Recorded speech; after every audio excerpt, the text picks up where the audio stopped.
안녕하세요. 사연에 빠지다의 DJ 민영입니다. 오늘 사연자는 믿을 수 없는 악연에 온몸에 소름이 다 돋았다는데요. 과연 어떤 사연인지 들어보시겠습니다. 오늘도 두 가지 사연 준비되어 있는데요. 끝까지 들어주실 거죠? 그럼 바로 시작할게요. 구독과 좋아요 잊지 말고 꾹 눌러주세요. 안녕하세요. 저는 50대 여자입니다. 저는 아직도 제가 60대를 목전에 두고 있다는 사실이 믿기지를 않아요. 어느새 이렇게 나이가 든 건지 모르겠습니다. 정말 시간이 너무 빨라요. 저에게는 딸이 둘 있어요. 눈에 넣어도 아프지 않을 제 딸들 중 큰딸이 최근에 결혼할 남자가 생겼다며 소개를 해줬어요. 사실 얼마 전부터 주말에 한껏 꾸미고 나가기도 하고 카톡 푸사도 자주 바뀌길래 살짝 눈치를 채고 있기는 했었는데 딸아이가 직접 소개를 해주니 기분이 좋더라고요. 큰딸 남자친구는 직장도 탄탄하고 인물도 훤칠하니 괜찮았어요. 사실 만나기 전에 미리 딸아이가 데이트한 사진도 보여주고 남자친구 이야기도 해줬는데 이미 제 마음에는 들더라고요. 직업이니 인물이니 하는 조건도 중요하지만 됨됨이가 된 것 같았어요. 한 번은 딸아이가 출근길에 가벼운 교통사고를 당한 적이 있었어요. 저도 연락을 받고 놀라서 곧장 병원으로 가서 진찰부터 받으라고 했어요. 제가 금방 가겠다고요. 그런데 이미 남자친구가 사고 현장까지 와서 사고 수습을 해주고 병원으로 가고 있다고 하더군요. 회사에 반차까지 내고 말이죠. 물론 한창 좋을 때니 남자가 잘 보이려면 뭘 못하겠나요. 하지만 제 나이 정도 되고 옆에서 지켜보다 보면 그게 다 진심인지 아닌지 구분하게 되더군요. 병원에서 검사까지 다 잘 마치는 것까지 옆에 있어주고 죽이랑 간식거리를 잔뜩 사서 집까지 바래다 줬더라고요. 거기다가 다음날부터 한 달 동안을 딸아이 출퇴근을 시켜줬어요. 딸아이 차가 수리가 다 될 때까지요. 제가 그런 마음이 고마워서 딸아이를 통해 집에 한번 놀러 오라고 맛있는 거 해주겠다고 했어요. 그런데 딸아이에게 제 번호를 받아 직접 연락을 했더군요. 하루 날을 잡아 저와 남편에게 식사 대접을 하고 싶다고요. 제가 스파게티를 좋아해요. 그 이야기를 들은 큰딸 남자친구가 파주에 유명한 스파게티 집을 예약까지 해뒀더군요. 거기다가 말도 잘하고 싹싹한 게 마음에 들었어요. 수아가 어머니 자랑을 엄청 해서 꼭 뵙고 싶었는데 왜 그렇게 자랑했는지 알겠어요. 저희 어머니랑 동갑이신데 훨씬 더 젊어 보이시고 세련되셨어요. 아이고 자네가 우리 수아 좋아하기는 하나 보다. 나이 든 아줌마 비행기도 태워주고 나중에 어머님 뵈면 그 말은 내가 꼭 비밀로 할게. 오랜만에 가족끼리 외식도 하고 분위기도 너무 좋았어요.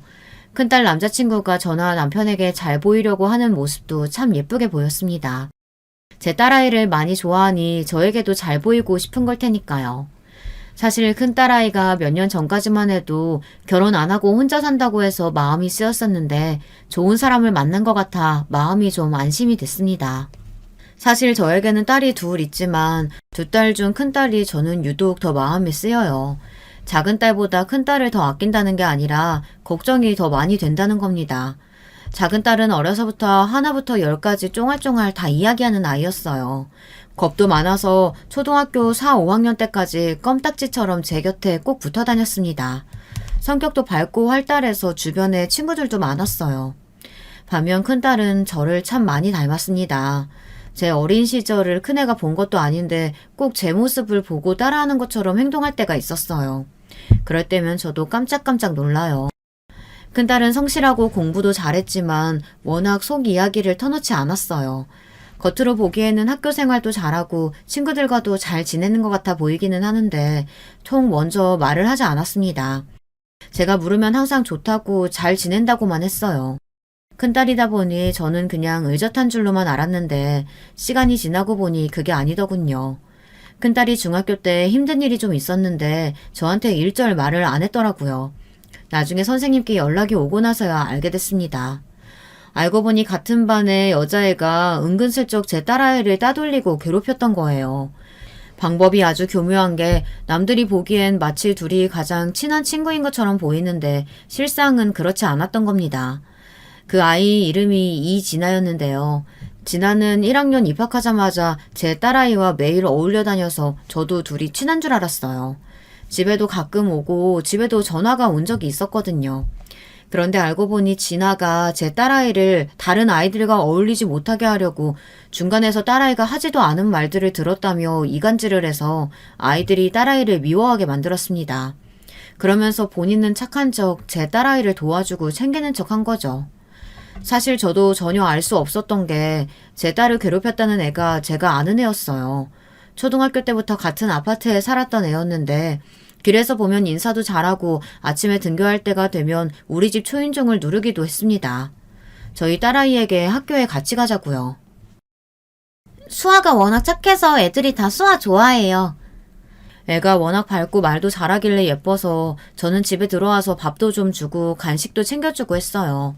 그런데 걔가 저희 딸아이와 둘이 있을 때는 180도 달라졌답니다.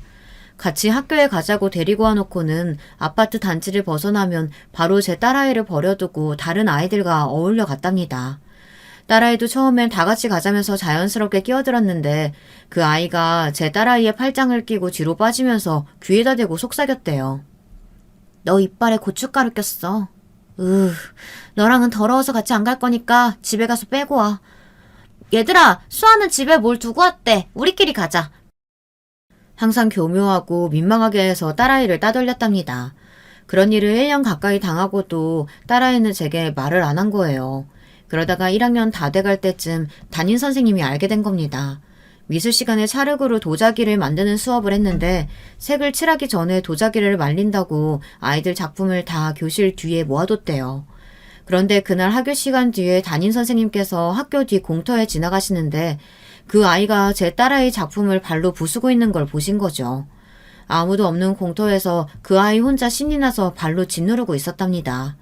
선생님은 놀라서 애를 잡아다 물었는데 아무렇지 않은 얼굴로 애가 거짓말을 했답니다. 선생님, 이거 제가 일부러 부순 거 아니에요. 수아가 도자기 만든 게 마음에 안 든다고 버리고 싶다고 했어요. 그래서 제가 일부러 부숴준 거예요. 선생님께서는 단번에 거짓말이라는 걸 아셨지만 수아에게 확인은 해야겠다 싶어 다음날 수아를 불렀대요. 그러고는 교실 뒤에서 도자기 작품을 찾아오라고 한 겁니다. 영문을 모르던 딸아이는 도자기를 찾으러 교실 뒤로 갔는데 어디에도 본인의 작품이 없었던 거죠. 딸아이의 표정을 확인한 담임선생님은 딸아이만 교무실에 데려가서 지금까지 그 아이와 있었던 일에 대해 상세히 물어보셨대요. 그때 담임선생님이 아니었다면 저는 제 딸아이가 1년 동안 그런 괴롭힘을 당하고 있었다는 걸 전혀 몰랐을 거예요. 저는 그날 집까지 가지 못하고 중간에 자리에 멈춰서 그대로 펑펑 눈물을 쏟았어요. 제 딸아이가 너무 안쓰럽기도 했지만 옛날 생각이 나서 더 속상했어요. 저도 고등학교 때 딸아이와 비슷한 일이 있었거든요. 거기다가 저도 부모님이나 선생님께 말씀드리지 못했어요. 그것까지 딸의 행동이 비슷하니 마음이 더 아프더군요. 저는 고등학교 시절에 심한 따돌림을 당했어요. 저도 진아라는 애처럼 주동하는 아이가 있었습니다. 영숙이라는 애였는데 지금 생각하면 저보다 키도 훨씬 작고 어리숙하게 생긴 애였는데 왜 그런 애한테 당했는지 모르겠어요. 처음엔 영숙이와 친하게 지냈어요. 1학년 들어가자마자 자리도 가깝고 좋아하는 가수도 똑같아서 매일 쉬는 시간마다 같이 노래를 따라 부르고는 했습니다. 그런데 알고 보니 영숙이네 집이 저희 집과 가까웠어요. 학교 앞에서 걸어서 10분 거리에 있는 동네였는데 우연히 저녁 때 엄마 심부름을 가다가 영숙이를 만났습니다. 그런데 그날 하필이면 보지 않았어야 좋을 장면을 보고 말았습니다. 영숙의 아버지가 술에 잔뜩 취해 몸을 비틀거리며 길거리에서 영숙이를 혼내고 있었습니다. 이년이 당장 가서 소주 한 병 사오라는데 왜 이렇게 말을 안 들어? 당장 안 뛰어가? 돈도 없는데 뭔 돈으로 소주를 사와요. 돈이나 주고 심부름도 시켜야지. 이년이 어디 아버지한테 말대꾸야. 가서 외상으로 사와 빨리. 안 사오면 머리털 다 잘라버린다. 신고 있던 슬리퍼를 영숙이에게 던지자 영숙이는 불이 나게 도망가려다 저를 마주쳤어요. 저는 영숙이가 민망할 것 같아 그 길로 바로 돌아서 집으로 돌아왔습니다. 저는 그날 밤 고민이 많았어요. 당연히 제가 본 장면을 누구에게도 말할 생각은 없었지만 영숙이가 걱정됐습니다.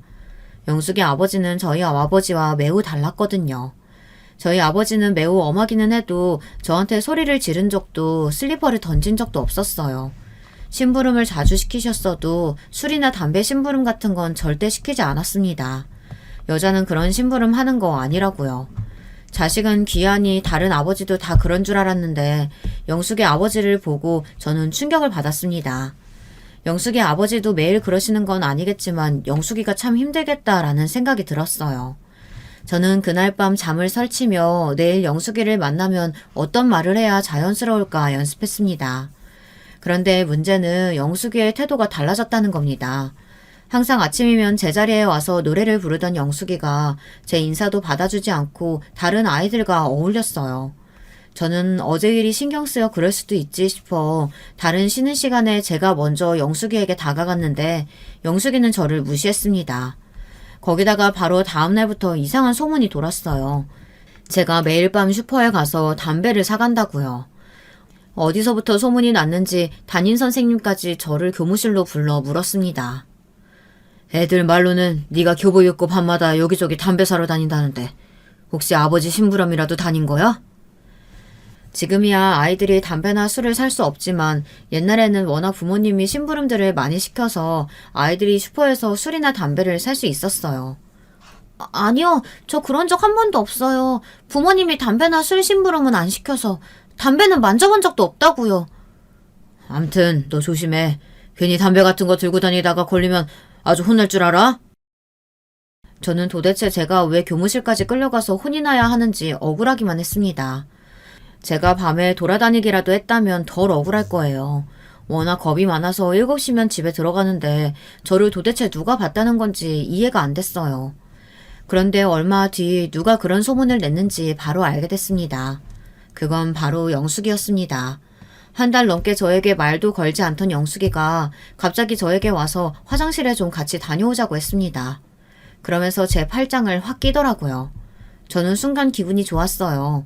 이제 좀 마음이 풀렸나 해서요. 그런데 그런 게 아니었습니다. 그날 종례 시간에 담임이 개인 물품 검사를 한다고 했는데 제 주머니에 담배를 불쑥 집어넣어 둔 거예요. 그 사실을 까마득하게 몰랐던 저는 순진하게 종례 시간에 아무 생각 없이 가방을 책상 위에 올려놨습니다. 주머니에 있는 물건들까지 다 올려놔. 담임 선생님의 말에 저는 무심코 주머니에 있는 물건도 다 책상에 올렸어요. 그런데 그때 제 손가락 사이에 담배가 걸려 있었습니다. 김순자, 너 이거 뭐야? 이거 담배 아니야? 너 내가 이럴 줄 알았어. 원래 아닐 땐 굴뚝에서 연기 나는 거 아니라니까. 소문이 괜히 날 리가 없지. 너 당장 교무실로 따라와. 타이밍도 참 기가 막힙니다. 제가 주머니에서 담배를 꺼내는 순간 담임 선생님하고 딱 눈이 마주쳤어요. 저는 그대로 담임 선생님 손에 교무실로 끌려갔습니다. 선생님, 이거 제 거 아니에요. 누가 일부러 넣어둔 거라고요. 그렇지 않고서야 제가 바보도 아닌데 주머니에서 버젓이 꺼내겠어요? 원래 익숙하게 들어있던 거라 모르고 꺼냈을 수도 있지. 난 눈으로 본 것만 믿어. 이게 저번에도 그냥 넘어가줬더니 정신 못 차리고 학교까지 담배를 가지고 와? 아무도 제 말을 믿어주지 않았습니다. 그날 학교가 끝날 때까지 저는 수업에 들어가지 못하고 교무실 앞에 무릎을 꿇고 앉아 있어야 했습니다. 제 주머니에서 나온 담배를 입에 물고요. 교무실 앞을 지나가는 선생님마다 제 머리를 한 대씩 쥐어받고 가셨습니다. 에휴, 어린 게 벌써부터 나쁜 걸 배우면 어떡하니? 너 그러다 뼈 삭는다. 그날부로 저는 학교에서 담배 피는 애로 낙인이 찍혔어요. 선생님께서 부모님께 연락하겠다는 걸 가까스로 막았습니다. 저희 부모님이 굉장히 보수적이고 엄한 분들이라 제가 담배를 가지고 있었다는 말을 듣기라도 하면 아마 뒤로 쓰러지실 거예요.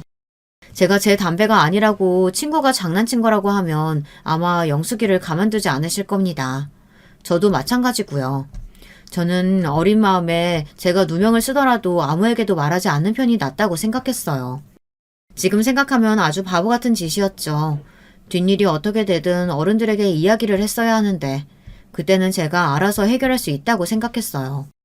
그날 교무실에서 혼나고 나서 집에 돌아가는 길에 저는 영숙이네에 들렸습니다. 그리고 영숙이를 불러냈어요. 영숙이는 뻔뻔한 얼굴로 팔짱을 끼고 나왔습니다. 그러더니 왜 불렀냐고 짝다리를 짚고 말하더군요. 왜 불렀는지 몰라서 그래? 너지. 네가 내 주머니에 담배 넣어둔 거지? 뭐라는 거야? 네가 담배 가지고 있다가 들켜놓고 어디서 생사람을 잡아. 영숙이녀는 뻔뻔하게 잡아댔습니다. 제 주머니에서 나온 담배가 제 거라네요. 마음 같아서는 그대로 영숙이 년에게 달려들어 머리털을 다 쥐어뜯고 싶었어요. 지금 같으면 생각만 할 게 아니라 정말로 달려들었겠지만 그때는 제가 참 용기가 없었습니다. 영숙이 너 진작부터 물어보고 싶었는데 나한테 왜 이러는 거야? 우리 원래 제일 친한 친구였잖아. 친구? 착각하지 마. 난 너랑 친구라고 생각한 적 한 번도 없는데? 교무실에서 말도 안 되는 일로 혼나고 영숙이네 오는 길에 혼자 화가 나서 씩씩거리기는 했지만 저는 일말의 기대를 하고 왔습니다. 영숙이와 다시 좋게 풀어줄 수도 있지 않을까 하고요. 그런데 영숙이는 제 기대를 무참히 짓밟았습니다. 저를 친구로 생각한 적이 한 번도 없다네요. 그날 저는 아무 말도 하지 못하고 집으로 돌아왔습니다. 그날 밤이 저는 아직도 기억나요. 누가 들을세라 혼자 방 안에 들어와 이불을 뒤집어 쓰고 엉엉 울었습니다. 선생님에게 오해받고 다른 선생님들에게 머리를 맞은 것보다 영숙이의 말이 더 슬펐습니다.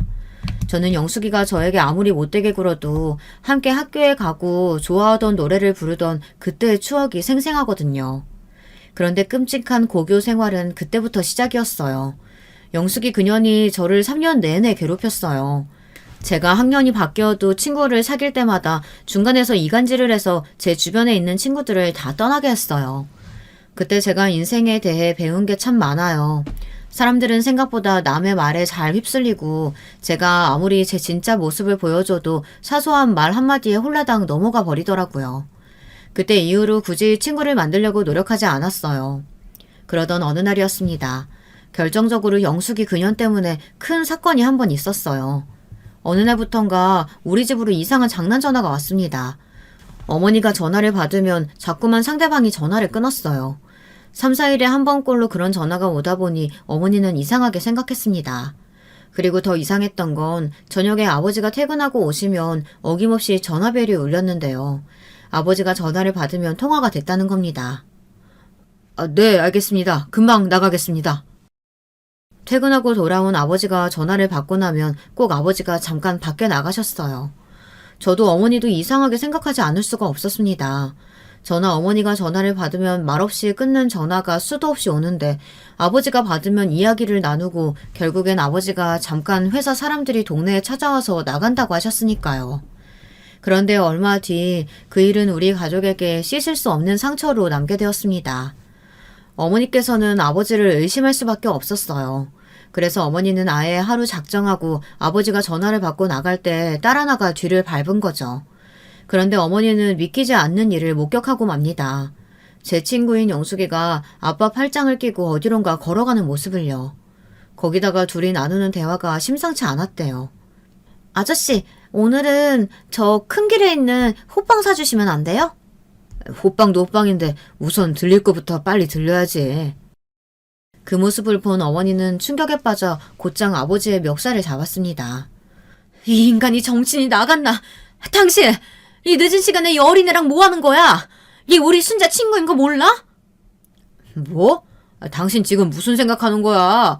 난 그냥 영숙이가 상황이 안 좋아서 도와주려고. 당신이 도와주긴 뭘 도와줘? 영숙이 네가 말해봐라.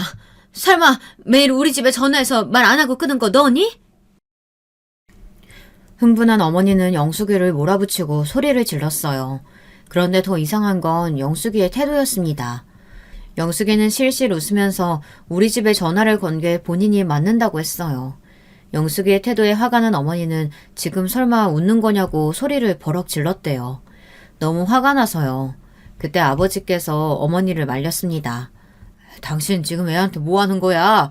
왜 소리를 지르고 그래? 그만해. 영숙아, 놀랐지? 오늘은 우리 집에 가서 자고 아저씨랑 내일 경찰서에 가자. 어머니는 도대체 이게 다 무슨 소리인가 싶었답니다. 놀라서 어안이 벙벙한 건 어머니였는데 아버지는 영숙이부터 챙겼으니까요.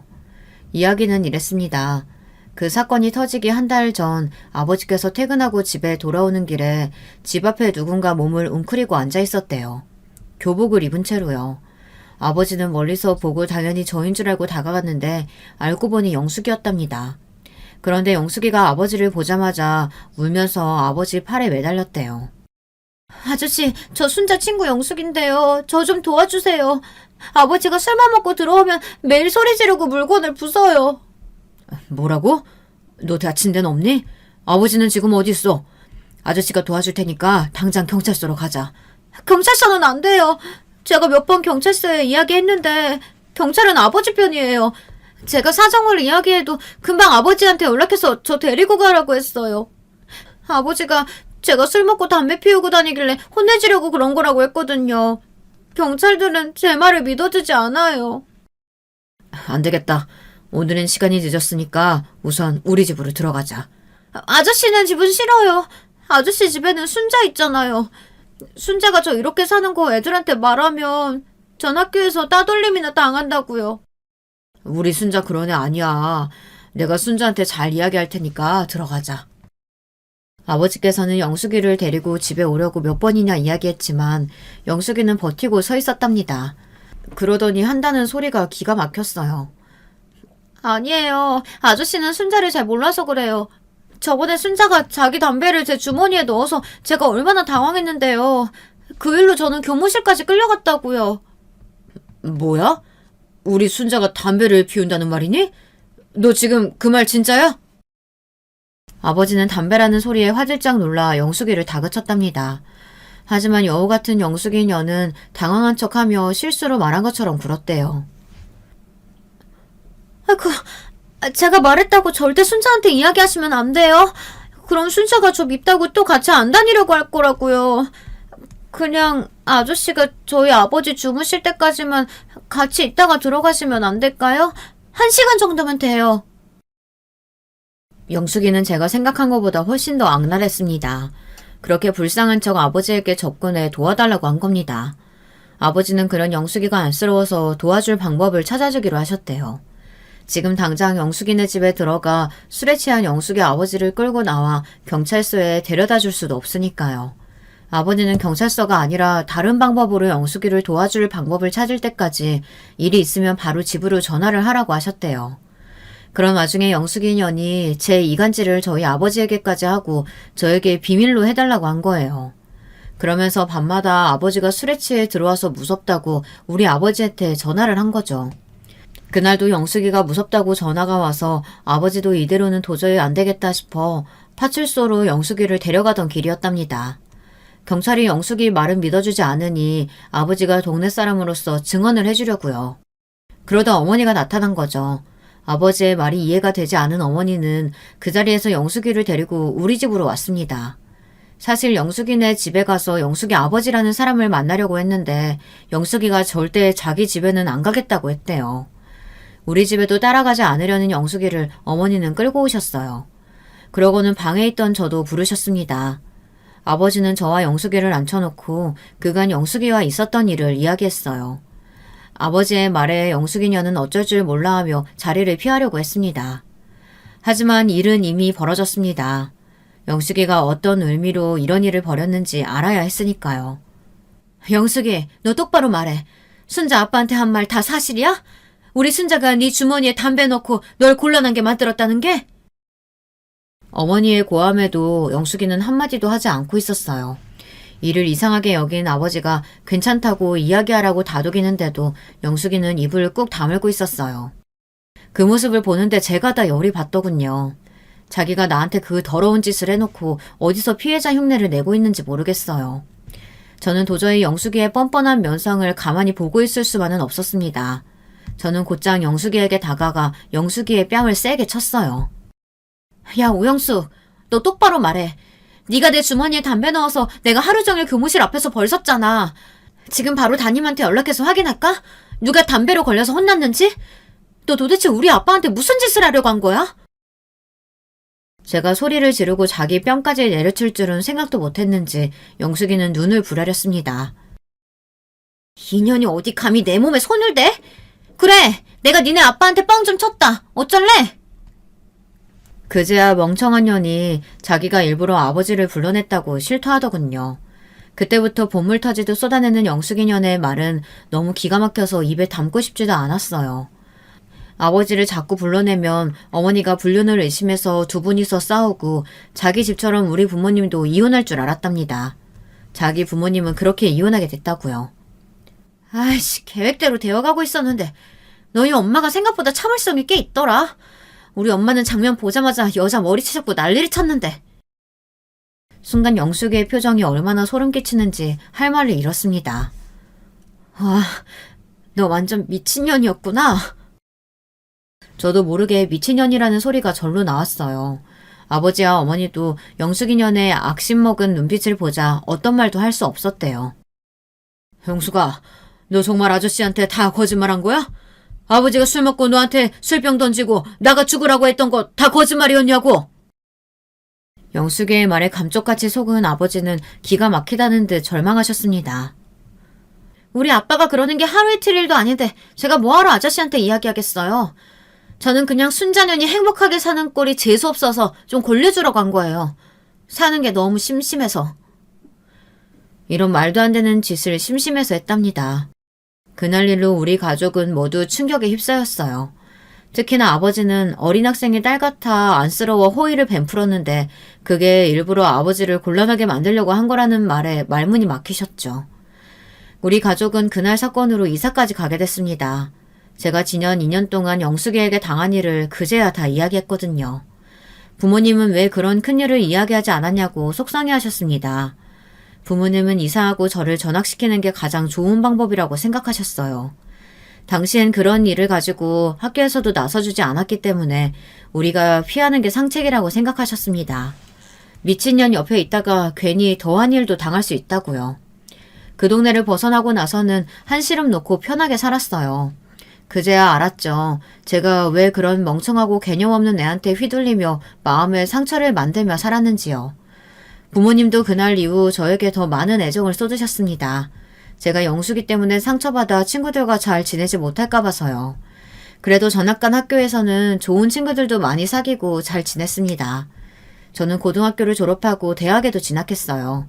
대학에 가서도 워낙 즐겁게 지내서 그때 일은 까마득하게 잊고 잘 살고 있었습니다. 그런데 자식을 키우다 보니 잊고 있던 지난 날들이 절로 떠오르더군요. 저를 닮은 딸아이가 더 안쓰러웠어요. 그때만 생각하면 아직도 마음이 아파요. 저야 이제 나이도 들고 시간이 지나서 잊은 채 살고 있었지만 아직 어린 딸아이에게는 큰 사건이니 잘 위로해야 했어요. 저는 그날 저녁 큰딸을 데리고 저녁 산책을 다녀왔습니다. 그리고 학교에서 있었던 일에 대해 이야기를 나눴어요. 그리고 그동안 제가 너무 부족했었다는 사실을 알게 됐습니다. 저는 잘 먹이고 잘 입히고 잘 가르치는 것만이 부모의 역할이라 생각했었는데 그게 아니라는 걸 알게 됐죠. 저희 부모님처럼 좋은 부모가 되어야겠다 다시 한번 다짐했습니다. 큰딸은 중학교 때 일 이후 말수가 더 줄었어요. 물으면 항상 괜찮다고 하긴 했지만 고등학교에 들어가서도 먼저 친구들에게 적극적으로 다가가지는 않는 것 같더라고요. 정말 친한 친구 몇 명하고만 성인이 될 때까지 잘 지내는 것 같았어요. 애가 학교 다닐 땐 그런 모습도 괜히 마음에 쓰이곤 했었는데 크면서 보니 본인이 스트레스 받는 것 같지 않아 지켜보기만 했습니다. 제가 그만큼 딸아이에게 신경 쓰면 되겠지 싶어서요. 하지만 신경 쓰지 않으려고 해도 마음을 놓을 수만은 없는 게 딸아이가 성인이 돼서도 영 연애도 하지 않고 남자도 만나지 않는 것 같아 걱정되기는 했어요. 그런데 어느새 직장인도 되고 남자친구까지 소개해주니 대견하지 않을 수가 없었죠. 더군다나 큰딸의 남자친구가 사윗감으로도 손색이 없어 보였어요. 그러던 어느 날이었어요. 딸아이가 남자친구와 데이트를 하고 들어왔는데 신이 나서 왔더라고요. 무슨 좋은 일이 있었냐고 물으니 남자친구에게 프로포즈를 받았다고 하더군요. 딸아이 남자친구가 근사한 식당을 예약했길래 무슨 일인가 했더니만 가게 안에는 큰딸과 남자친구뿐이 없었대요. 잠시 후 직원들이 나와서 연주하고 큰 모니터에 결혼해달라는 문구도 쓰여 있었답니다. 남자친구에게 프로포즈를 받은 게 얼마나 신이 났는지 어린아이처럼 신이 나서 쉬지도 않고 이야기를 하더라고요. 딸아이의 행복한 얼굴을 보는데 저도 마음이 녹아내리는 것 같았어요. 사실 저희 딸아이가 대학 졸업하고 4년 넘게 마음고생을 좀 했습니다. 9급 공무원 시험 준비를 꽤 오랫동안 했는데 연속 3번 떨어져서 포기하고 마지막에는 에라 모르겠다. 마지막인데 후회 안 하게 도전하자 싶은 마음에 7급 공무원 시험을 봤는데 덜컥 붙어버렸어요. 그 이후로 딸아이는 운이 좋아 붙은 게 아니라는 걸 스스로 증명하기 위해 열심히 일했거든요. 3, 4년은 정말 일에만 매진했어요. 덕분에 구청으로 발령받아 인정받으며 열심히 일하고 있습니다. 저는 프로포즈 받았다며 신이 나서 이야기하는 딸의 얼굴을 보는데 그동안 딸이 고생하며 이뤄낸 것들이 파노라마처럼 눈앞에 생생하더군요.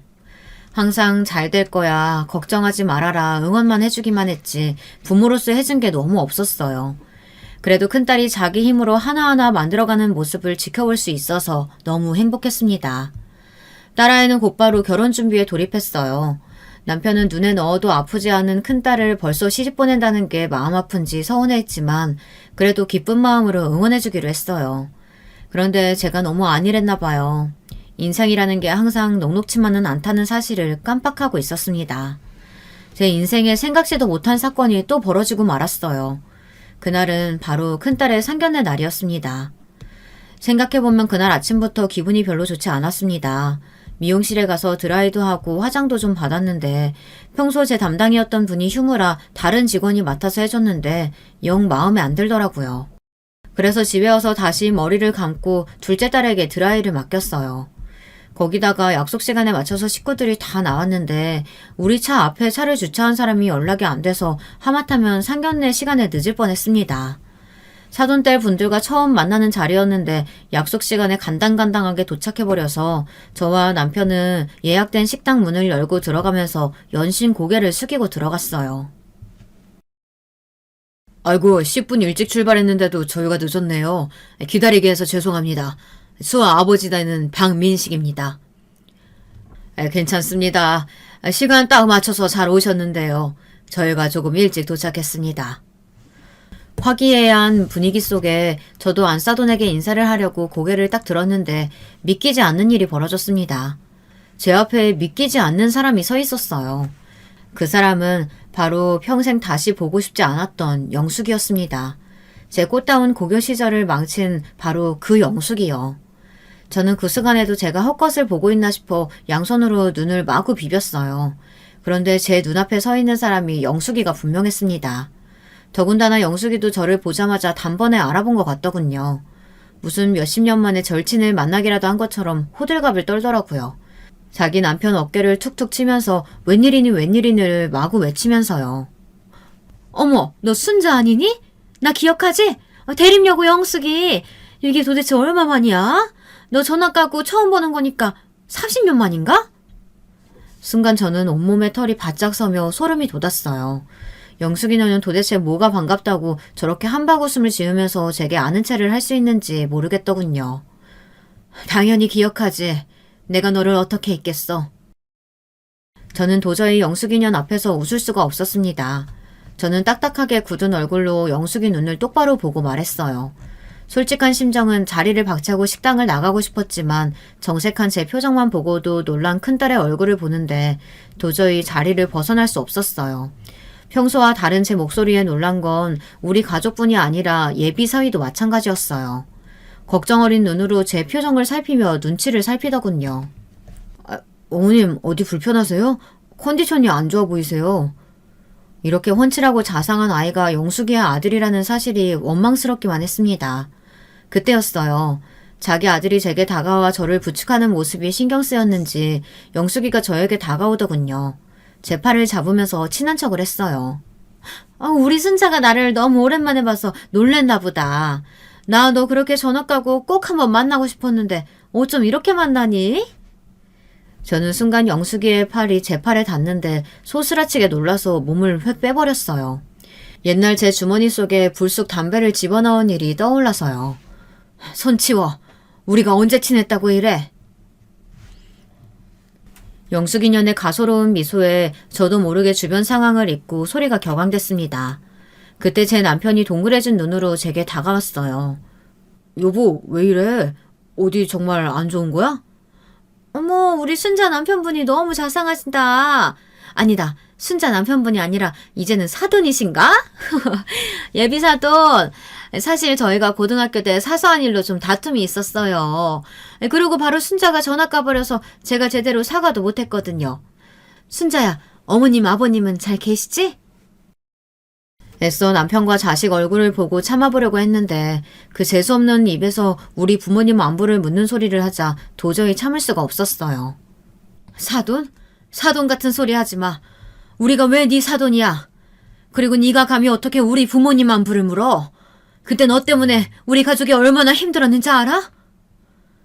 이제 저도 더는 가만히 있을 수 없었습니다. 하나도 변한 거 없는 영숙이의 모습에 저는 딸의 결혼이고 뭐고 시킬 생각이 없었어요. 아무리 딸아이 남자친구가 멀쩡해도 영숙이 년의 아들을 사위로 볼 수는 없었습니다. 사이가 되면 저 재수없는 면상을 평생 마주쳐야 하는 거니까요. 그때였어요. 영숙이 년은 심각한 상황을 전혀 모르겠는지 다시 제 팔을 붙잡더니 되지도 않는 알랑방귀를 끼더군요. 우리 순자가 원래 옛날부터 뒤끝이 좀 길기는 했어. 순자야, 이렇게 만난 것도 인연인데 우리 지난 과거는 잊고 잘 지내보자. 내가 앞으로 잘할게. 순간 정말 제대로 눈이 돌더군요. 자기가 한 짓을 반성은커녕 뭘 잘못했는지도 모르는 것 같았습니다. 저는 제 팔을 잡는 영숙이의 어깨를 세게 밀치고 뺨을 올려붙였어요. 짝 소리가 나자 그 자리에 있던 모든 가족들이 놀라서 저를 바라봤습니다. 아! 야! 너 지금 뭐 하는 거야? 어릴 때 내가 한번 맞아줬다고 네가 뭘 해도 되는 것 같아? 내가 이 정도로 받아줬으면 적당히 해야지. 자식들 앞에서 뭐 하는 거야? 너야말로 자식들 앞에서 부끄럽지도 않아? 내가 여기서 네가 나한테 무슨 짓 했는지 다 까발려줄까? 얼씨구, 내가 뭘 얼마나 잘못했다고 그래? 학교 다닐 때도 더럽게 소심하더니만 나이 들고도 철도 하나도 안 든 것 봐. 어릴 때 일 가지고 쪼잔하게 정말 왜 이래? 엄마, 그만해. 도대체 어머님이랑 무슨 일이 있었던 거야? 어머님, 무슨 일인지는 몰라도 죄송해요. 오늘은 그만 돌아가시고 제가 다시 인사드리겠습니다. 사람은 역시나 변하는 게 아니에요. 영숙이녀는 제가 뺨을 올려붙이자 곧바로 화르륵 열을 내며 제게 말을 쏘아붙였습니다. 그 상황에서도 당황하지 않고 저나 영숙이를 진정시키는 영숙의 아들이 대견했지만 저는 이 상황을 도저히 인정할 수 없었어요. 됐어. 나도 더는 할 말 없으니까 그만 돌아가자. 그리고 이거 하나만은 확실하게 하지. 내 사전에 절대 우리가 사돈이 되는 일은 없을 거야. 이 결혼 없던 걸로 할 테니까 그런 줄 알아. 저는 그대로 딸아이 손을 잡고 식당을 나왔습니다. 당황한 남편과 둘째 딸도 제 뒤를 따라왔고요. 잠시 뒤 주차장까지 따라온 딸 남자친구가 저를 붙잡으려 했지만 저는 매몰차게 돌아섰어요. 아무리 아까워도 할 수 없죠. 영숙이년 아들이면 저에게 원수나 다름없으니까요. 그날 집에 돌아와 저는 가족들을 앉혀놓고 저와 영숙이 사이에 있었던 일을 설명했습니다. 물론 제가 겪은 일이다 보니 제가 감정이 격앙돼 너무 제 입장만 이야기했는지도 모르겠어요. 하지만 하나만은 확실합니다. 영숙이 년과 절대 사돈이 될 수는 없었어요. 제 이야기를 다 들은 큰딸은 고개를 푹 숙였습니다. 무슨 이야기인지 알겠어. 당신도 그 어린 나이에 마음고생 많이 했겠네. 그런 몰상식한 사람과 웃으면서 사돈으로 지낼 수는 없지. 남편은 저를 이해해줬습니다. 하지만 저는 고개를 푹 숙인 큰딸이 마음에 걸렸어요. 수아야, 엄마가 미안해. 네 남자친구도 있는 자리에서 그렇게 감정적으로 굴면 안 되는 거였는데 엄마도 너무 화가 나서 어쩔 수 없었어. 저는 딸이 저에게 화를 내거나 제 말대로 못하겠다고 하면 어쩌나 걱정이 됐습니다. 남자친구를 포기할 수 없다고 엄마가 좀 포기하라고 하면 제가 뭐라고 해야 하나 고민이 됐죠. 사실 그렇잖아요. 이건 순전히 제 일인데 저의 캐캐묵은 지난 일 때문에 사랑하는 아이들을 때려놓는다는 건 제 이기심이니까요. 아니에요, 엄마. 나도 중학교 때 이진아 걔 때문에 너무 힘들었잖아. 누구보다 엄마가 얼마나 힘들었는지 내가 제일 잘 알아. 나도 만약 내 자식이 이진아 자식하고 결혼한다고 하면 절대 허락 못해. 제 자식이지만 참 마음이 깊고 넓어요. 저보다도 더 어른 같았습니다. 딸아이는 남자친구와 헤어지겠다고 했어요. 저는 딸아이가 남자친구와 헤어지겠다는 말을 뱉었을 때 순간 가슴이 찔이 나렸지만 참아야 했어요. 그녀는 다름 아닌 영숙이었으니까요. 저는 말없이 딸아이를 안아주었습니다. 그리고 둘이 한참 동안 눈물을 훔쳤어요. 그렇게 딸아이의 결혼은 하지 않는 걸로 일단락이 되었습니다. 딸아이가 남자친구에게 연락했다고 하더군요. 그런데 얼마 뒤 딸아이의 남자친구가 집으로 찾아왔습니다. 너무 놀란 게 들어오자마자 제 앞에 무릎을 꿇더군요. 어머니, 저희 어머니에게 지난 이야기 대략 들었습니다.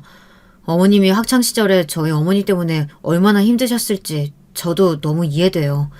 제가 저희 어머니 대신에 이렇게 사죄드리겠습니다. 그러니까 제발 수아와의 결혼 한 번만 더 생각해 주세요. 저는 너무 당황해서 서둘러 일어나라고 했어요. 제가 사과를 받고 싶은 건 절대 영숙이의 아들이 아니었어요. 저는 너무 미안해서 영숙의 아들을 꼭 안아주었습니다.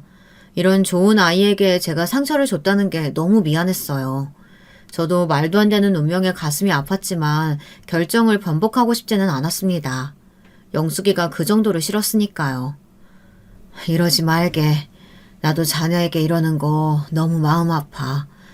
하지만 내 마음이 영숙이를 좋은 마음으로 볼 수가 없어. 그건 자네에게도 할 짓이 못 되고. 그랬습니다. 만약 제가 영숙이의 아들을 사위로 드린다고 해도 제가 영숙이를 싫어하는 마음이 그대로 남아있는 한 평생 그 분노가 튀어나올 게 뻔해요. 부부로 사는 아이들에게 그런 못할 짓은 하고 싶지 않았습니다. 저는 그대로 영숙이의 아들을 돌려보냈어요. 그날 저도 한숨도 자지 못했습니다. 제 인생에 어쩌다 이런 말도 안 되는 일이 벌어졌는지 모르겠어요. 정말 악연도 이런 악연이 없습니다. 저와 영숙이 사이에 있었던 일 때문에 멀쩡하게 잘 만나던 젊은 아이들에게 이런 상처를 주게 될 줄은 몰랐어요. 영숙이 아들도 아들이었지만 제 딸아이도 많이 힘들어했어요. 항상 집에 오면 회사에서 있었던 일을 이야기하던 아이가 매일 방에서 나오질 않았습니다. 제 앞에 무릎을 꿇고 앉아 결혼을 다시 생각해달라고 애원하는 남자친구의 모습을 봤으니 얘 마음이 어떻겠어요. 저는 딸아이에게 미안해서 그 어떤 말도 할 수가 없었습니다. 이런 일이 반복될수록 영숙이에 대한 분노가 커졌습니다. 이게 다 그년 때문이라는 생각밖에 안 들었어요. 아무리 어렸어도 그렇지 할짓 못할짓 구분도 못해서 어떻게 사람을 이렇게까지 만든단 말입니까? 영숙이 년은 옛날이나 지금이나 똑같아요. 남의 가정에 문제를 일으키는 무개념 싸가지였죠. 저는 애써 지난 일은 잊고 딸과 전처럼 잘 지내려고 노력했어요. 하지만 그것도 쉽지 않았습니다. 딸아이가 영 잘 먹지도 않고 외출도 안 하고 말도 안 하더니 회사에서 일하다가 쓰러졌다고 하더라고요. 저는 놀라서 병원에 쫓아갔습니다. 의사 말이 영양실조라고 하더군요. 환자분이 최근에 심하게 다이어트를 한다거나 견디기 힘들 정도의 안 좋은 일을 겪으셨나요? 현재 검사 결과로는 위에 거의 음식물이 없어요. 탈수도 심한 거 보니까 물도 안 마신 것 같고요. 저는 의사의 말에 너무 충격받아 그대로 바닥에 주저앉았습니다. 매일 딸아이가 힘이 하나도 없이 집에 들어와 밥 먹고 왔다고 하면 그런 줄 알았어요. 아침에도 밥상을 차려줘도 영 손을 안 대길래 좀 먹으라고 다그치기만 했습니다. 한순간에 사랑하는 사람을 잃은 아이의 심정은 생각도 안 하고요. 저는 가슴이 미어진다는 게 무슨 말인지 바로 알았습니다. 바로 그때의 감정이 그랬으니까요. 응급실 침대에 누워있는 딸아이의 얼굴을 보는데 심장이 떨어져 나간 것 같았어요. 그런데 그때였습니다. 제 핸드폰이 울렸어요. 모르는 번호라 받지 않으려다가 전화를 받았습니다. 그런데 그 전화는 바로 영숙이에게 온 전화였어요. 타이밍도 기가 막혔습니다. 저는 짜증스러운 목소리로 왜 전화했느냐고 소리부터 질렀어요. 그러자 차분한 목소리로 영숙이가 저를 보고 싶다고 하더군요. 저는 영숙이의 차분한 목소리마저 화가 났어요. 자기 때문에 내가 또 이렇게 불행해졌는데 멀쩡한 영숙이년이 너무 싫었습니다. 나 지금 내 딸 쓰러져서 병원 응급실에 와 있어. 니년 때문에 내 딸이 식음을 전폐해서 병원에 누워있다고. 저는 화가 나서 저도 모르게 눈물을 쏟으며 소리쳤습니다. 저는 당연히 영숙이년도 저처럼 소리를 지를 줄 알았어요. 그게 왜 자기 탓이냐고요. 그런데 생각지도 못한 대답이 돌아왔습니다. 수아가 쓰러졌다고? 어느 병원이야? 내가 지금 바로 갈게. 갑자기 본인이 오겠다며 어느 병원이냐고 묻는데 어이가 없더군요. 저는 네가 여길 왜 오냐고 소리쳤지만 영숙이는 여전히 가라앉은 목소리로 한 번 더 어느 병원인지 물었어요. 안 그래도 저에게 할 말이 있어서 만나자고 하려고 했다고요. 잠시 뒤 영숙이는 정말 병원에 찾아왔습니다. 응급실에 들어온 영숙이를 보고도 저는 아는 체 하지 않았는데 영숙이는 한참을 우리 딸 얼굴을 바라보더니 주사가 다 들어갈 때까지만 본인에게 시간을 좀 내달라고 하더군요. 저는 한숨을 크게 내쉬고 영숙이를 따라 나갔습니다. 둘이 작은 벤치에 나란히 앉았어요. 반대편 문에 비친 모습이 어느새 둘 다 쭈글쭈글 할머니가 되어 있었습니다. 그런데 영숙이가 갑자기 제 앞에 무릎을 꿇고 앉았어요. 숙자야, 미안해. 저번엔 너한테 괜히 자존심 부리면서 헛소리 했지만 나 사실 최근에 너 찾으려고 했어. 죽기 전에 꼭 너한테 사죄하려고. 순간 떨리는 영숙이의 목소리에 저는 가슴이 떨리기 시작했습니다. 죽기 전이라니, 너 무지 건강해 보이거든? 저는 괜히 떨리는 목소리를 숨기기 위해 더 목소리에 힘을 줬어요. 그때였어요. 영숙이가 믿기지 않는 소리를 했습니다. 나 사실 3개월 남았대. 나 작년에 췌장암 말기 진단받아서 수술도 안 된다는 거 우리 아들이 우겨서 수술했어. 그래서 지금까지 버티고 또 버텼는데 최근에 전이가 됐다네. 의사가 상황이 너무 안 좋아서 아마 더 살기는 쉽지 않을 거래. 순간 놀란 저는 말문이 턱 막혔습니다. 그래서 도대체 무슨 말을 하는 거냐고 거짓말하지 말라고 다그쳤어요. 저는 저도 모르게 눈에 눈물이 고였습니다. 너한테 잘못한 거 벌 받는 거지 뭐. 그래서 우리 아들이 결혼 더 서두른 거야. 나한테 자기 결혼하는 모습 보여주고 싶다고.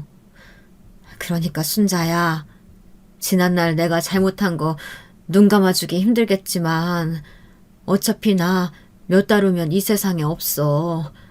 그러니까 우리 아들 좀 사위로 받아줘. 우리 아들이 수아를 너무 사랑해. 내가 평생 우리 아들한테 해준 것도 없는데 좋아하는 여자 포기하고 살라고 어떻게 해. 나 그러면 정말 눈 못 감아. 영숙이의 애원을 듣는데 저는 참을 수 없이 눈물이 쏟아졌습니다. 저는 영숙이를 일으켜 세웠어요. 이 못된 년.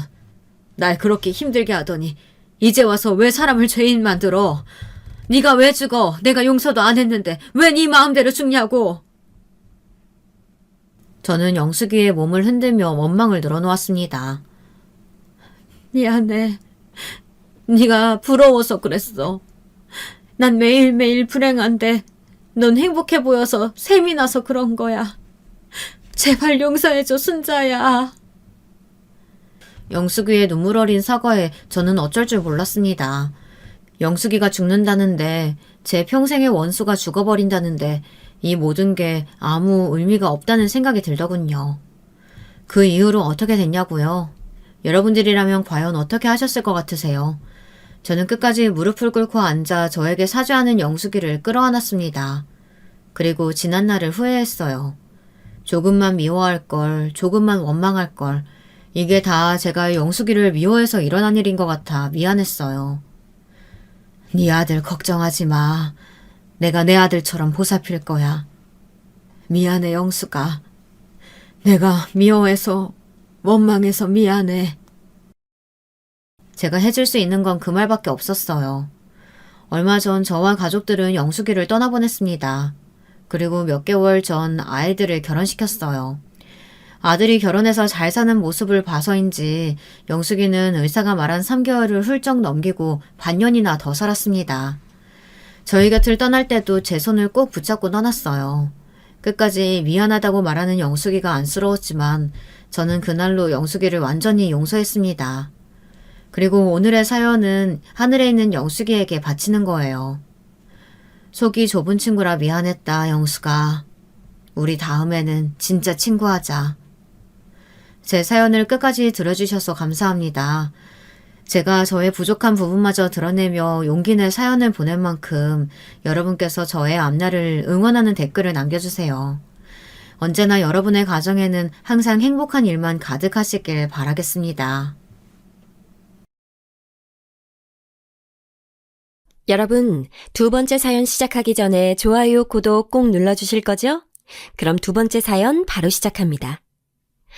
여자로 태어나 느낄 수 있는 수많은 행복 중 가장 감동적인 순간은 단연 출산의 순간이라 생각했습니다.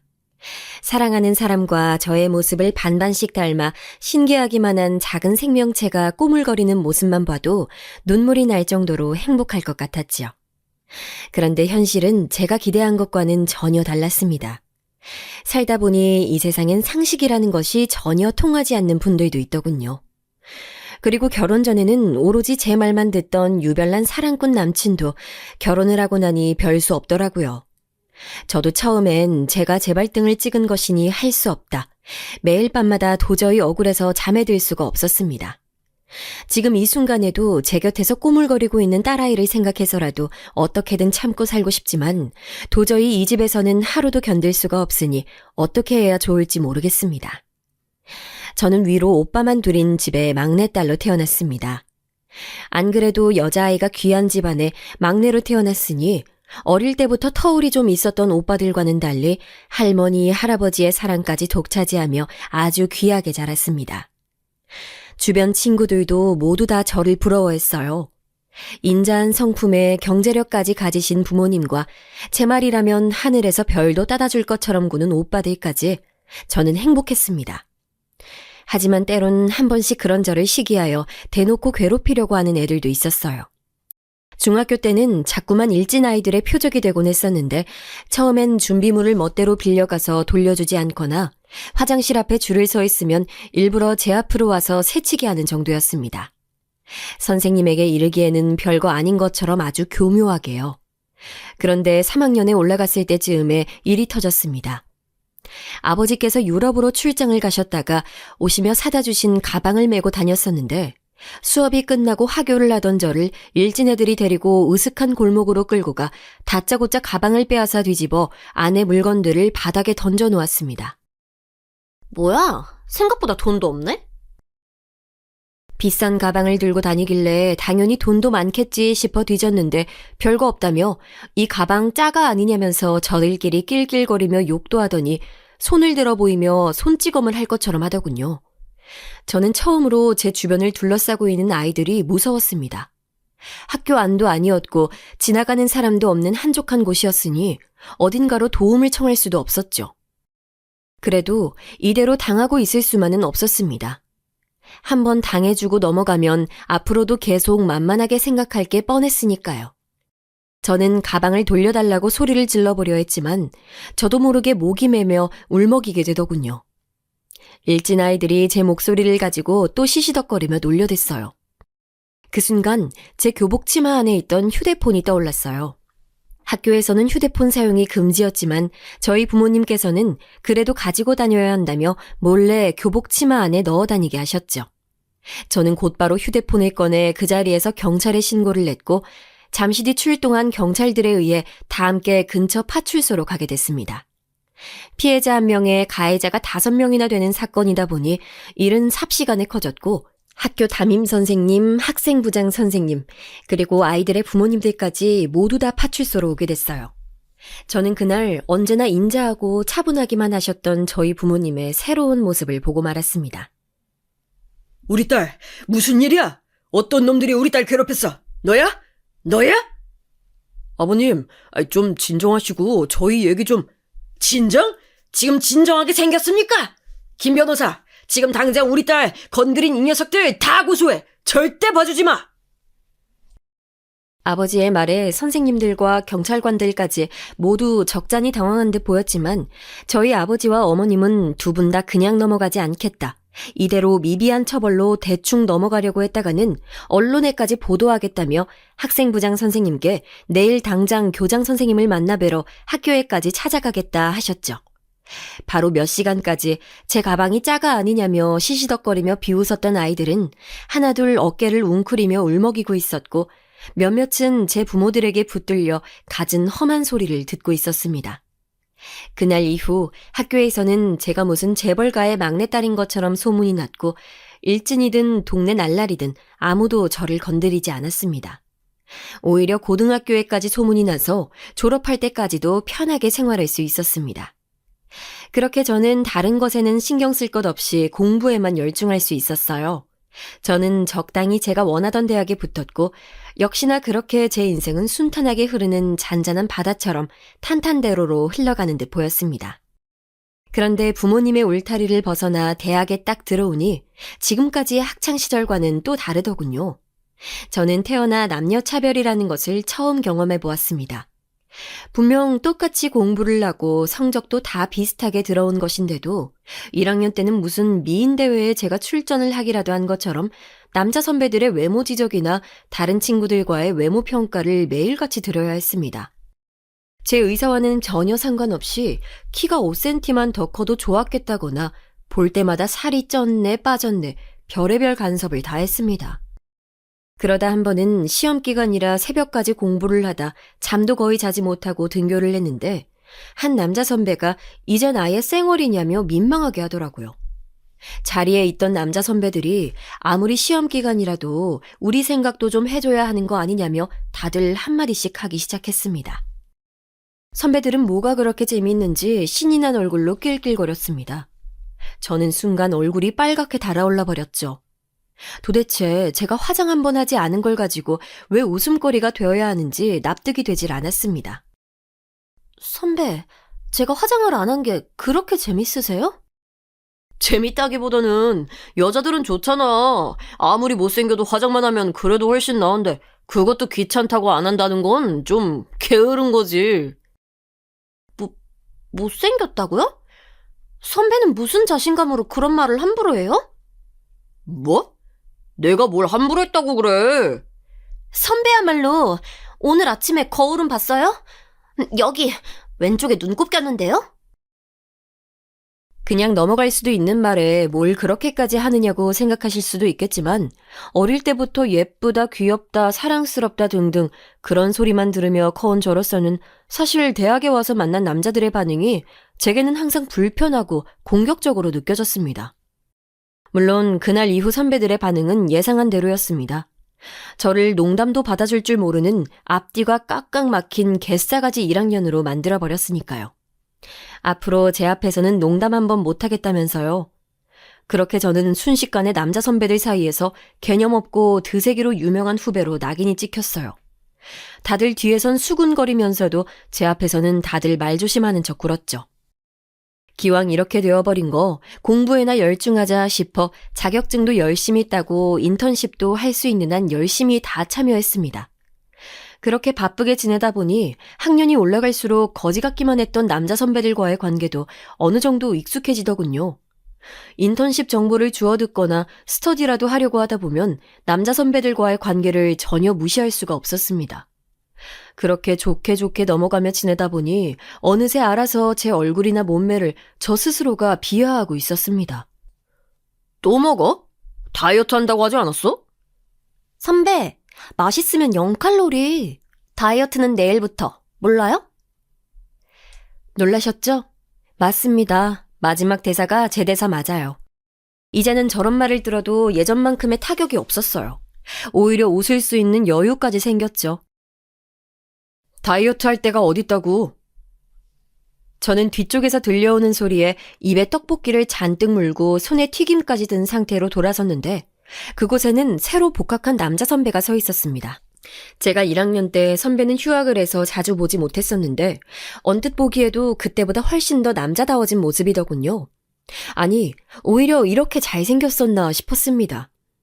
저는 입에 물고 있던 떡볶이를 오물거리며 선배의 얼굴을 빤히 올려다봤습니다. 그리고 그날 저는 그 선배에게 첫눈에 반해버리고 말았어요.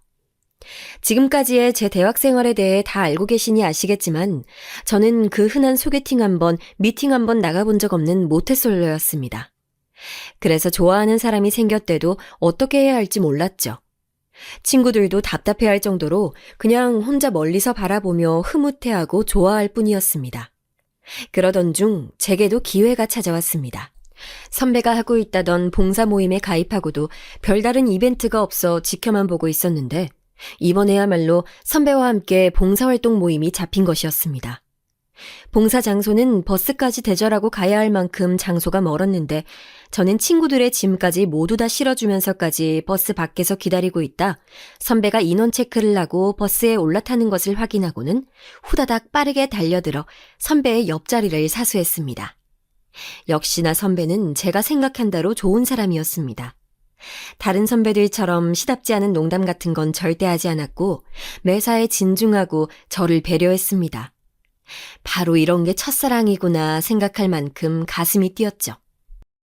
봉사활동은 어르신들이 계신 시설에 청소도 돕고 지원받아온 물건들을 나르는 것이었는데 생전 처음 해보는 일이어서 그랬는지 제가 생각했던 것보다 일이 고됐습니다. 그리고 중간에 비까지 내려 바닥도 미끈거렸죠.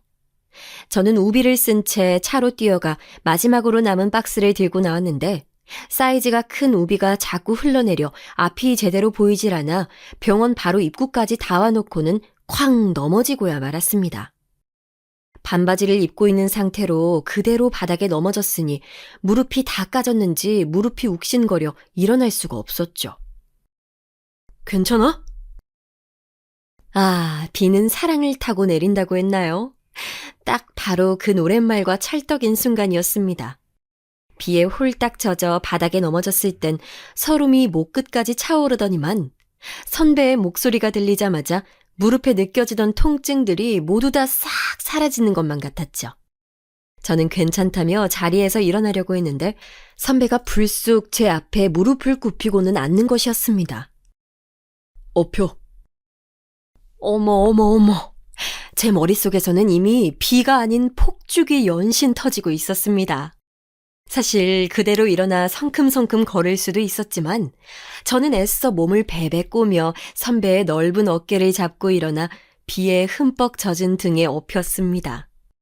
제 몸도 비에 젖어 물에 넣은 손뭉치처럼 무거울 게 뻔한데도 선배는 조금의 흔들림도 없이 그대로 버스로 저를 업고 올라가 의자에 앉혀주고는 제 무릎부터 살폈습니다.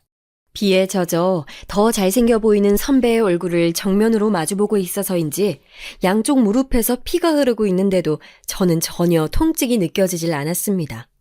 그리고는 하늘에 대고 연신 감사하다며 손을 모아 인사했습니다. 지금껏 고생스러웠던 대학 생활은 다 잊고 선배와의 행복한 미래만 꿈꾸면서요. 봉사활동을 마치고도 선배가 붙여준 밴드를 양쪽 무릎에 훈장처럼 달고는 선배의 옆자리에 앉아 학교까지 돌아왔습니다. 바닥에 앉아 비를 많이 맞았으니 감기에 걸릴지도 모른다면서 선배는 자신의 카디건까지 덮어주더군요. 이 남자의 매력은 도대체 어디까지일까요? 저는 더더욱 선배의 매력에서 헤어나오질 못했습니다. 그럼에도 용기가 없었던 저는 고백도 하지 못한 채 학교에서도 봉사활동을 할 때에도 언제나 껌딱지처럼 선배의 곁을 맴돌기만 했어요. 저는 수많은 멜로 영화와 연애 소설들을 뒤져 선배의 마음을 잡을 수 있는 고백의 말들을 찾아보려 했었지만 어떤 것도 제 마음을 대신할 순 없는 것 같았습니다. 그렇게 시간만 허비하는 사이 선배의 졸업식이 다가왔습니다. 수업도 친구들과의 수다도 어느 것 하나 귀에 들어오질 않았죠. 그런데 그때 제게 꿈 같은 일이 벌어지고야 말았습니다. 수업이 끝나고 강의실을 나서려는데 강의실 앞에 선배가 저를 기다리고 있었어요. 장미 한 송이와 함께요. 저는 웬 꽃이냐고 물었고 선배는 데이트 신청에 그냥 오는 것은 매너가 아닌 것 같아 꽃을 사왔다고 했습니다. 저는 지금 제가 듣고 있는 말이 꿈인가 싶어 제 볼을 세게 꼬집었습니다. 선배가 제게 데이트 신청을 하다니요.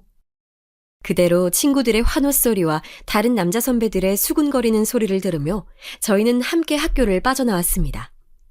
저는 자꾸만 웃음이 나와 선배 얼굴을 올려다보며 배실거리며 웃었습니다. 그런 모습이 귀엽다며 선배도 웃었죠. 그리고 선배가 미리 알아두었다는 이탈리안 레스토랑에 갔습니다. 토마토 스파게티와 리조또를 먹으며 서로의 마음을 확인했어요. 선배도 복학하고 저를 처음 보았을 때 떡볶이를 입 한가득 물고 있던 제가 인상 깊어 그때부터 자꾸만 제가 신경이 쓰였답니다. 그래서 봉사활동을 하러 제가 갔을 때도 선배는 내심 좋았고 옆자리에 함께 앉았을 때도 좋았는데 용기가 없어 지금까지 표현하지 못했다네요. 그러다 졸업이 다가오니 이렇게 밝고 건강한 사람은 놓칠 수 없겠다 싶었다면서 이제야 용기를 내 제게 데이트 신청을 한 거랍니다. 저는 역시나 믿어지지 않았지만 지금 이 순간의 행복을 그냥 만끽하기로 했습니다. 거지 같은 선배들 사이에서 제 대학 생활은 이미 망했다고 생각하고 있었는데 선배와 저의 마음이 통했다는 것에 저는 감복할 따름이었습니다. 그렇게 취업 준비생과 대학 졸업반의 연애가 시작됐고 저희는 나름대로 서로의 위치에서 서로를 응원하며 제가 그토록 꿈꿔왔던 핑크빛 로맨스를 이어갔습니다. 남자친구가 된 선배는 제가 생각했던 모습과 전혀 다른 점이 없었습니다. 역시나 다정했고 차분했으며 항상 제 편이 되어주었죠. 마치 저희 부모님처럼요. 그렇게 행복한 연애를 지속하다 보니 저는 자연스레 예전의 제 모습을 찾아갔습니다. 자존감도 높고 누구보다 제 자신을 사랑하던 저의 모습으로요. 그렇게 저희 두 사람은 성장해 어느새 둘 다 직장인이 되었습니다. 남자친구는 대기업은 아니었지만 그래도 꽤 탄탄한 중소기업에 취직을 했고 저는 대학 때 아르바이트를 하던 학원에 자리가 생겨 학원 강사로 들어가게 됐습니다. 취직도 하고 연애 기간이 길어지니 저는 자연스레 결혼 생각이 들었습니다. 저는 선배라면 평생 행복한 가정을 꾸리고 잘 살 수 있을 것만 같았죠. 그래서 저는 저희 부모님께 결혼 얘기를 꺼냈는데 부모님께서는 지금까지 연애하는 것까진 반대하지 않았지만 사실 선배네 집 환경도 마음에 들지 않고 아직 결혼까지 생각하기엔 조금 빠른 것 같다면서 결혼은 둘만 좋아서 하는 게 아니라 하시며 제가 생각했던 것과는 다른 방향으로 얘기를 하시더라고요. 사실 저는 부모님 반응에 조금 놀랐습니다. 제 생각에 반대하시는 일은 처음 있는 일이었으니까요. 오빠들은 다 알아서 결혼했잖아. 왜 나한테만 안 된대? 네가 오빠들하고 같아? 뭐가 다른데? 오빠들도 다 30 되기 전에 결혼했잖아. 그 집이랑 우리 집이랑은 달라도 너무 다르잖아. 선배 부모님께서는 지방에서 작은 식당을 운영하고 계시다고만 부모님께서는 알고 계셨는데 그것도 선배의 아버님께서 그 전에 하시던 사업이 잘못되는 바람에 여기저기서 빚을 끌어다 간신히 생계만 유지하기 위해 운영하고 있다는 이야기까지는 저희 부모님께는 말씀드리지도 않았는데도 집안이 마음에 들지 않으신다고 하시니 저는 당황하지 않을 수가 없었죠. 거기다 선배도 항상 자신의 가정 형편이 녹록지 않아 저를 고생시킬까봐 결혼은 아직 힘들다고 입버릇처럼 말하곤 했으니까요. 안 그래도 제 마음은 조급한데 자꾸만 여자는 시집을 잘 가야 한다며 시부모가 될 사람들을 잘 봐야 한다고 하시는 부모님의 말씀도 저는 이해가 되질 않았습니다. 여자도 남자도 두 사람 모두 서로가 좋아 함께하기 위해 하는 결혼이었는데 여자는 마치 새로운 직장이라도 구하는 것처럼 시집을 잘 가야 한다는 식으로 하는 말이 좋게 들리진 않았죠. 그리고 시부모님이야 선배의 부모님이시니 당연히 만나보지 않아도 저는 좋으신 분들일 게 뻔하다고 생각했으니까요. 네, 제가 선배에게 아주 콩깍지가 제대로 쓰였던 것이었죠. 그 이후에도 저희 부모님께서는 제가 선배와의 결혼 얘기를 할 때마다 썩 내켜 하시진 않았습니다. 그래도 제가 얼마나 선배를 좋아하고 있는지는 잘 알고 계셨으니 언젠가는 제가 선배를 데리고 지금 당장 결혼하겠다며 들이닥칠 것이라고는 어느 정도 예상하고 계셨다고 하더군요. 부모님의 예상대로 저는 30을 넘기기 전에는 결혼을 해야겠다며 다짜고짜 선배를 데리고 집으로 들이닥쳤습니다. 연애도 오래 했으니 인사라도 드리겠다는 명분으로요. 선배도 제가 적극적으로 나서주니 오히려 싫지 않은 눈치였죠. 저희 부모님은 그래도 막상 선배를 만나고 나니 겉보기에 성실하고 앞날이 창창해 보인다며 못 이기는 척 허락을 해주셨습니다. 그리고 구체적인 결혼 진행에 대해서는 선배네 집 부모님께도 허락을 받은 이후에 차차 얘기하자고 하셨죠. 저는 그때까지만 해도 하늘을 날 듯이 기뻤습니다. 평생에 한 번뿐인 제 첫사랑, 선배와의 결혼에 한 발 가까워졌으니까요. 저는 그 길로 회사에 휴가까지 내고는 선배의 부모님이 계시다는 선배의 고향으로 바로 내려갔습니다. 저는 서울을 벗어나 지방까지 고속버스라는 것을 타고 내려가는 것도 처음이었는데 몇 시간을 달려 버스터미널에 내려온 것도 모자라 다시 또 버스를 타고 집 앞까지 들어가야 한다고 하더군요. 그런데 계속 버스가 안 오더라고요. 저는 무슨 사고가 난 게 아니냐, 무슨 버스가 이렇게 안 오냐며 징징거렸는데 선배는 뭐가 그렇게 재밌는지 소리까지 내며 웃었습니다. 그리고는 여기 버스는 배차 간격이 45분이라 좀 더 기다려야 한다는 것이었습니다. 와, 저는 정말 육성으로 소리를 지르고 싶었지만 어쩌겠어요. 이 동네는 그렇다는데.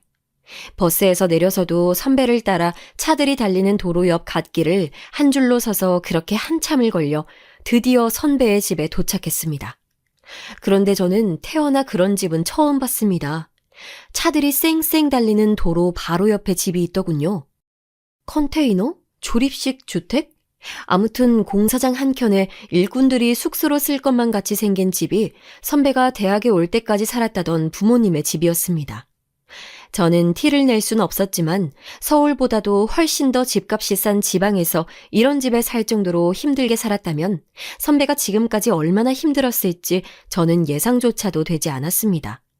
선배는 제 앞에서 한 번도 티를 내지 않았으니까요. 선배 부모님께서는 저희 부모님보다도 나이는 젊으셨는데 겉으로 보기엔 훨씬 더 나이가 들어 보이시더라고요. 아무래도 몸도 마음도 많이 고생을 하셨으니 그렇겠다 싶었죠.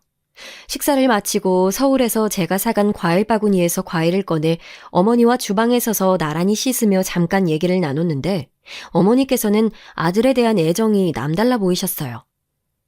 내 아들이지만 어릴 때부터 얼마나 총명하고 똑똑했는지 몰라. 6년 내내 반장을 아주 도맡아 했다니까. 와, 진짜요? 그렇다니까. 이 동네에 그 먼 서울까지 대학 간 애는 우리 아들밖에 없어. 대학 때도 인기 진짜 많았었는데 선배는 원래부터 멋있었나 봐요. 제 반응에 어머니는 기다리셨다는 듯 우리가 지금은 이렇게 살아도 결혼할 때까지만 해도 이 동네 어디에 큰 전원주택에서 신혼살림을 한 사람들이다. 이런 과일은 원래 잘 먹지도 않았다 하시며 백화점에서 파는 수입 과일만 사다 먹었다고 하시더라고요. 그러니까 지금 우리 이렇게 산다고 너 우리 아들 무시하면 안 돼. 라고 하셨죠. 저는 어른들이 하시는 농담이라 생각하며 단순히 웃어넘겼습니다. 하지만 나중에 저희 어머니께 말씀드렸더니 없는 사람들이 괜한 자존심에 애한테 별소리를 다 한다며 좋아하지 않으셨어요. 그리고는 정말 선배와 결혼을 할 거냐며 너처럼 부모 그늘에서 평생 편하게만 살던 애가 그런 시부모 밑에서 어떻게 살 거냐며 나무라셨죠. 저도 사실 선배의 고향집에 다녀온 이후 고민이 되지 않았던 건 아니었습니다. 하지만 시부모님이 어떻든 간에 1년에 몇 번이나 보겠나 싶었고 결혼은 저와 선배가 하는 것이었으니 선배만 있으면 뭐든지 이겨낼 수 있을 것만 같았죠. 저와 선배는 서로를 진심으로 사랑했으니까요. 그렇게 상견례 날짜가 잡혔고 선배 부모님께서 선배 사시는 곳도 좀 보고 싶다 하셔서 상견례는 서울에서 하게 됐습니다. 저희 부모님께서 자주 식사를 하러 가시는 호텔에서 어른들을 모시고 상견례를 하게 됐는데 이게 웬걸 결혼 준비의 시작인 상견례부터 제가 생각했던 것보다도 훨씬 더 너무 힘들었습니다. 아들들 결혼할 때 보니 그래도 날씨가 따뜻할 때 식을 올리는 게 하객들 모시기에도 좋더라고요. 내년 봄쯤 어떠세요? 아이고, 따님 나이도 있는데 해를 넘기는 것보다야 1살이라도 어릴 때 하는 것이 애 낳기에도 좋지 않겠어요? 하루라도 빠르면 저희도 좋죠. 그럼 아이들 신혼집은 생각해둔 것이 있으세요? 안 그래도 오늘 아들내미 월세집 다녀오는 길이에요. 집이 깨끗하고 세간살이도 다 있어서 몸만 딱 들어가면 되겠던데요. 그래도 둘 다 나이도 있고 아이도 낳을 거라면 방이라도 하나 더 있는 곳이 낫지 않을까요? 그거야 지들이 둘이 살면서 차차 늘려가면 될 일이죠. 저희 어머니는 말문이 막히셨는지 깊은 한숨을 몰아쉬시며 앞에 놓인 냉수만 벌컥벌컥 들이키셨습니다. 상황을 가만히 지켜보고 있을 수밖에 없었던 선배도 아무래도 안 되겠다 싶었는지 자신의 직장에서 이율이 낮게 주택자금 대출을 받을 수 있는 방법이 있다면서 제 직장 근처로 저와 함께 알아보면 된다고 서둘러 나서서 얘기를 했습니다. 그러자 선배의 어머님께서 갑자기 버럭하시며 결혼하면 금방 애도 생길 텐데 애엄마가 일을 그만둬야 할 수 있는데 혼자 벌어서 대출은 무슨 대출이냐며 언성을 높이셨습니다. 아까부터 자꾸 하루라도 빨리 애를 낳아야 할 것처럼 얘기하시는데 요즘 나이 30이래 봐야 우리 때랑은 달라서 한창 일할 나이지 애 키울 나이는 아니에요. 당연히 보통이 아니신 선배 어머니도 절대 지지 않으셨죠. 아이고, 그거야 요즘 애들이 워낙 능력이 없어서 결혼들을 못하니까 하는 말이지. 여자가 시집을 왔으면 손주부터 낳아주는 게 당연한 순서죠. 손주를 낳아주다니요? 그게 도대체 어느 나라 법이랍니까? 지들이 낳고 싶으면 낳고 아니면 마는 거지. 부모가 해준 것도 없이 이래라 저래라는 건 너무 간섭하는 것 같은데요.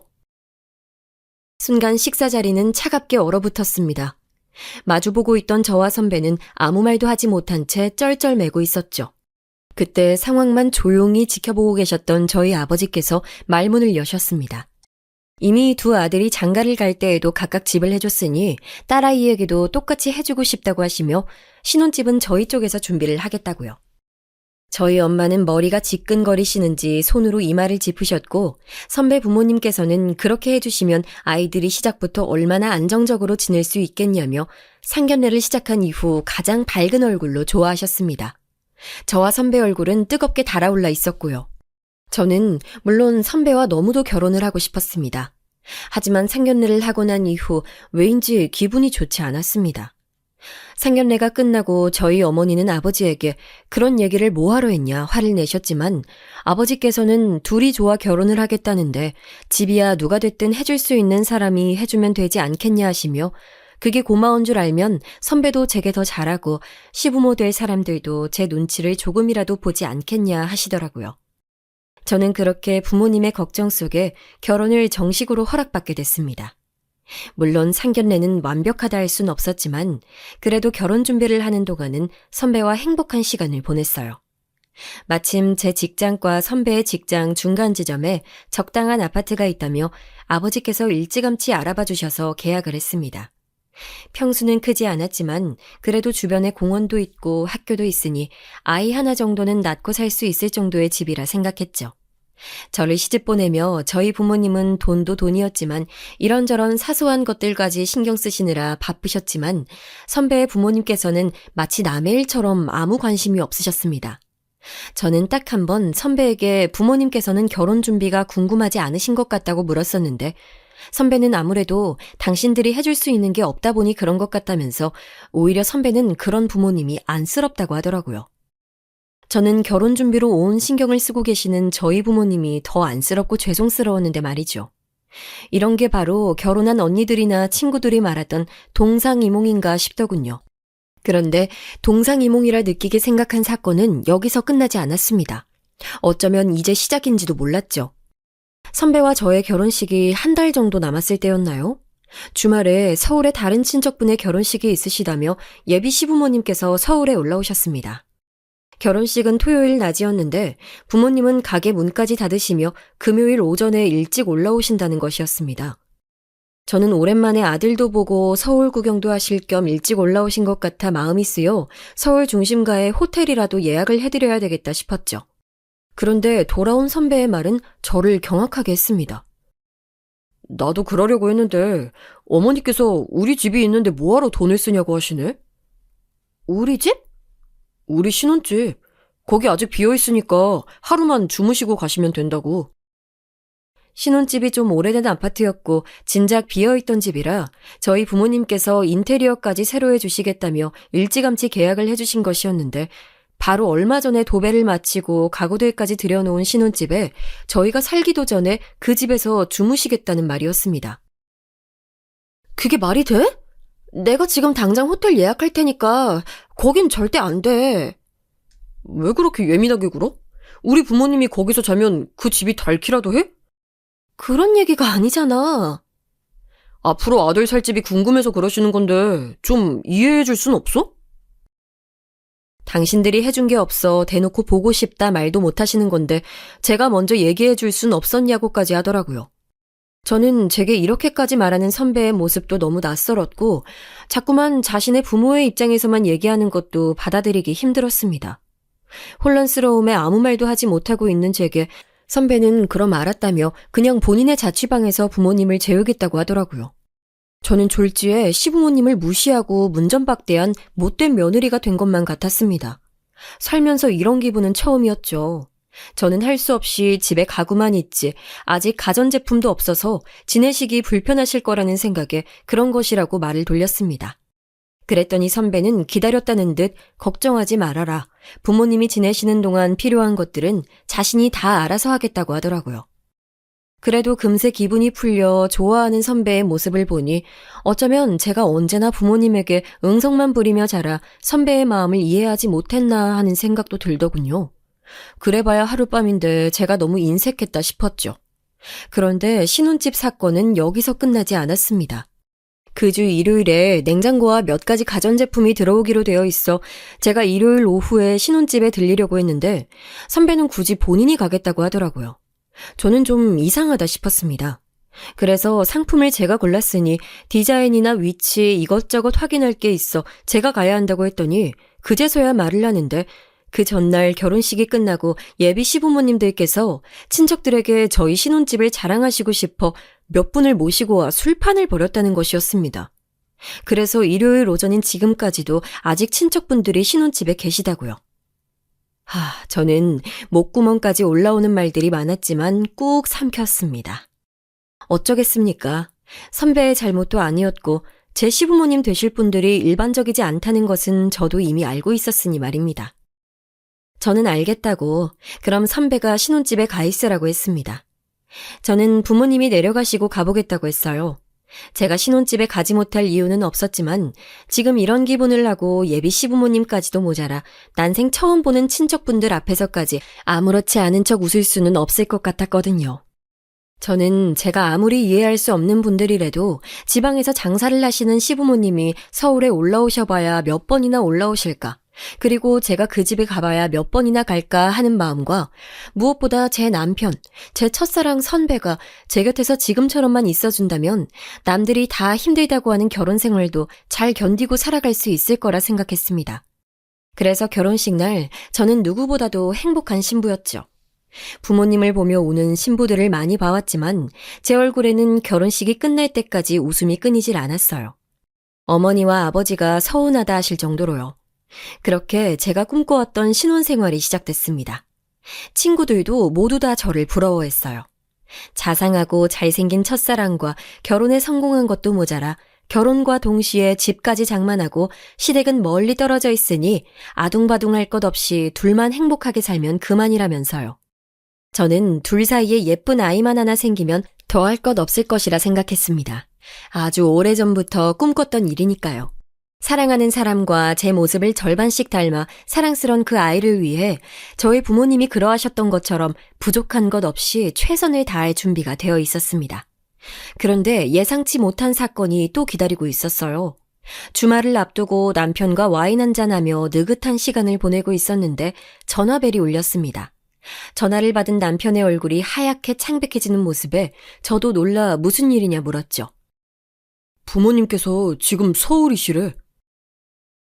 다급하게 나가려 겉옷을 챙겨 입는 남편에게 이 밤중에 서울엔 무슨 일로 오셨냐 물었더니 남편은 아무래도 심상치 않다며 우선 집으로 모셔와야겠다고 하더군요. 저는 남편이 나간 뒤 작은 방에 이불과 베개를 준비하며 뛰는 가슴을 애써 진정시켰습니다. 무슨 일이길래 이 밤에 서울에 올라오셨을지 혼자 불안한 상상의 나래를 펴는 사이 집에 도착하신 시부모님의 짐은 생각보다 많았습니다. 마치 한밤중에 야반도주라도 한 사람들처럼요. 그런데 제 예상이 맞았습니다. 저희 시부모님께서는 한밤중에 야반도주를 하신 게 맞았어요. 처음부터 식당은 장사도 잘 되지 않았고 애초에 빚을 지고 차린 식당이었으니 가게를 하면 할수록 계속 적자였답니다. 우리가 그렇다고 아무것도 안 해본 게 아니야. 메뉴 개발도 하고 홍보도 하고 다 해봤는데. 고생하셨어요. 그럼 가게랑 집은 어떻게 하고 오셨어요? 매일같이 빚쟁이들이 쫓아와서 돈 갚아라 난리인데 거기 있을 수가 있어야지. 있는 대로 가게도 빼고 집도 다 뺐어. 시어머니는 자신이 어쩌다가 이런 망신살이 꼈냐며 이 모든 게 다 시아버지 탓이라며 울고 계셨지만 저는 이야기를 듣는 내내 그럼 정말 돈 한 푼도 없이 맨몸으로 서울에 올라오셨다는 말이었으니 앞으로 시부모님이 지내실 곳이 없다는 것에 걱정이 앞섰습니다. 그런데 역시나 남편은 울고 계신 어머니가 너무도 안타까웠는지 어머니의 손을 꼭 잡으며 안아주더군요. 그리고는 하는 말이 걱정 말아라. 자식이라고는 아들 하나인데 제가 설마 어머니를 갈 곳도 없이 두겠냐 하더군요. 저는 도저히 머리가 아파 그 자리에 앉아있을 수가 없었습니다. 이러다간 졸지에 신혼 1년도 되지 않아 시부모를 모시게 생겼으니까요. 저는 오늘은 너무 늦었으니 주무시고 내일 다시 얘기하자 말하고는 방으로 들어왔습니다. 그런데 부모님을 방까지 안내해드리고 방으로 들어온 남편은 머리가 아파 눈을 질끈 감고 있는 제 곁으로 다가와 한다는 말이 그래도 부모님께 안방을 내어드려야지 어떻게 먼저 안방으로 들어오냐는 것이었습니다. 저는 정말 생각지도 못한 말이었습니다. 저는 당연히 이 집은 우리 집이니 자연스럽게 안방으로 들어온 것이지 별 생각 없이 한 행동이었다고 말했죠. 그런데 남편은 굳이 이런 상황에서 하지 않아도 될 말을 하더군요. 전부터 말하고 싶었는데 자기 부모님께서 자기를 너무 오냐오냐 키우신 것 같아. 그래서 그런지 어른들 대하는데 좀 부족한 부분이 있어. 저는 순간 지끈거렸던 머리 위에 팔팔 끓는 주전자라도 있는 것처럼 머리가 터져버릴 것 같았습니다. 남편이야말로 아직도 저를 대학 때 후배 대하듯 하고 있는 것 같았어요. 당신이야말로 지금 그런 말이 나와? 어머님, 아버님은 어떻게 저렇게 무모하셔? 갑자기 저렇게 다 정리하시고 올라오시면 어쩌자는 건데? 참아보려 했던 감정이 결국 터져버리고 말았습니다. 혹여나 작은 방까지 들릴까 저는 숨죽여 말했지만 제 말에 남편의 얼굴은 이미 일그러져 있더군요. 분이 풀리지 않아 씩씩거리고 있는 제게 남편은 당연히 부모님의 상황이 나아질 때까지 같이 지내야 하는 게 당연한 거 아니냐고 하더군요.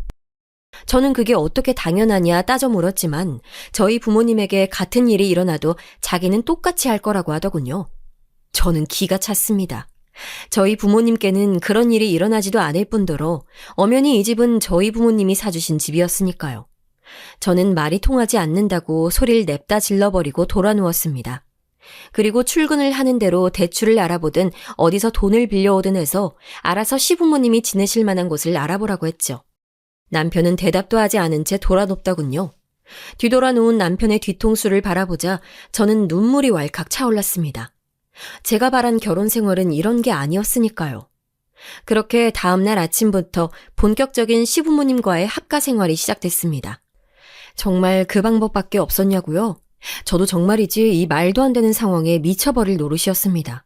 그 전날 눈물을 펑펑 쏟으시던 시어머니는 어디 가셨는지 다음 날부터 곧바로 적반하장으로 나오셨습니다. 아유, 방이 좁아서 그런가 잠을 잔 것 같지도 않네. 잠자리가 불편하셨어요?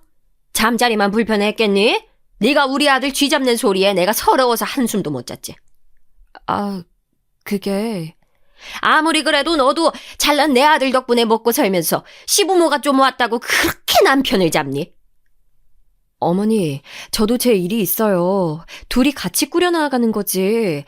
어머, 얘 좀 봐. 꼬박꼬박 시어머니한테 말대꾸나 하고.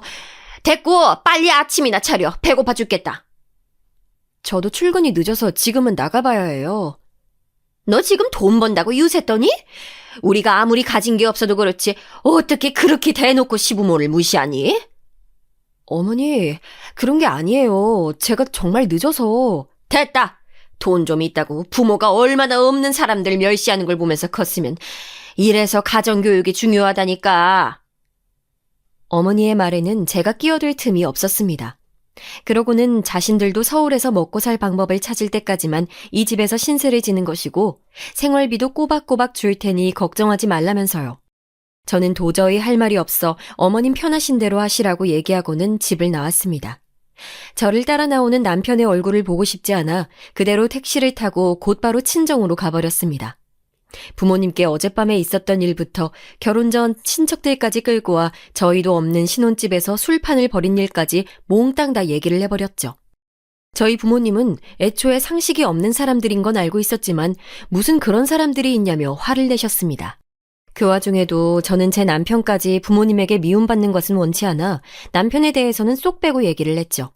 그래도 저는 속에 있던 말을 조금이나마 하고 나니 속이 시원해지는 것도 같았습니다.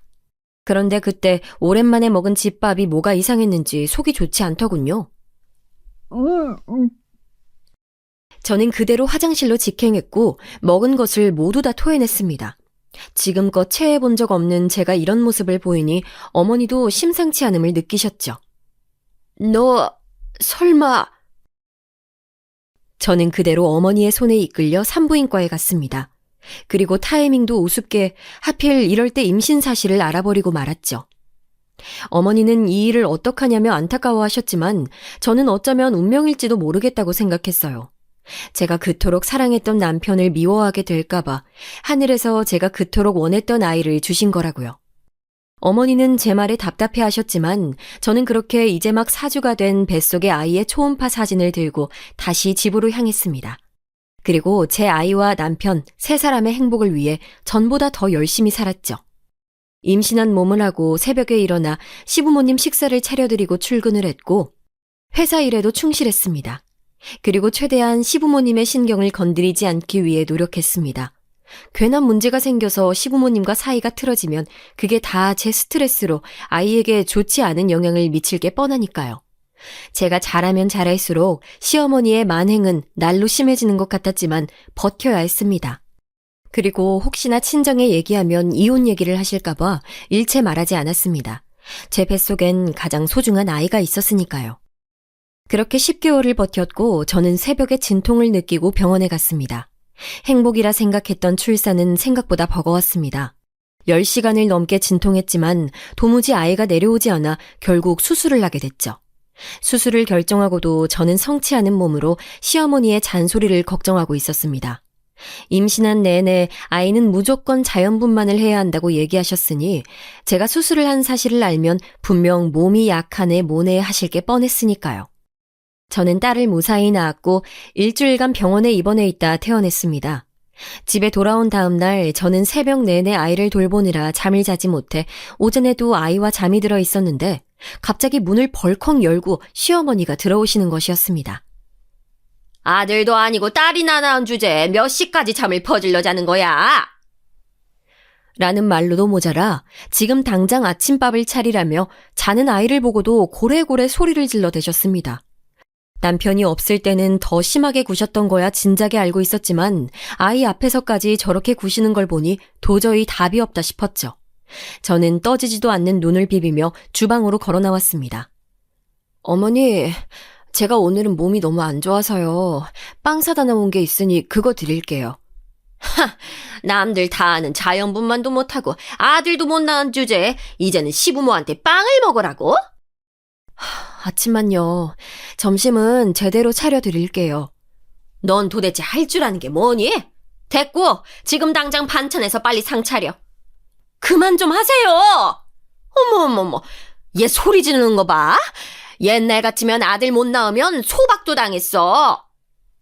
이게 지금 무슨 소리야?